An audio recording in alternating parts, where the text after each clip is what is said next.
Voici un communiqué émanant de la présidence de la transition. Monsieur Marc Ravalomanana a encore tortillé le processus de sortie de crise en se servant cette fois-ci de sa propre épouse elle-même, Madame Laure Ravalomanana. En effet, d'une manière indiscutablement unilatérale, il a fait retourner son épouse à Madagascar alors qu'un tel retour n'a même pas été évoqué durant l'entretien qu'il a récemment eu aux Seychelles avec le président de la transition. Cette démarche de M. Marc Ravalomanana constitue ainsi sans conteste une violation flagrante des résolutions adoptées lors de ce face-à-face tenu aux Seychelles.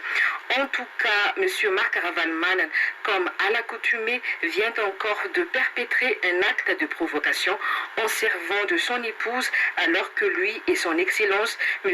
Anthony Rajoelina, sont encore en pleine concertation dans le but de faire sortir Madagascar de la crise.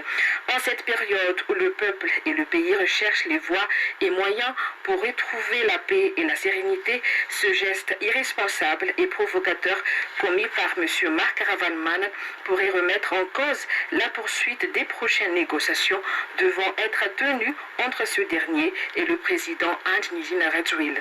D'ailleurs, cet acte de provocation prouve inéluctablement que son commanditaire, en l'occurrence Marc Ravalomanana, ne pense guère à rétablir la sérénité à Madagascar. Antananarivo, le 27 juillet 2012. Voilà le communiqué.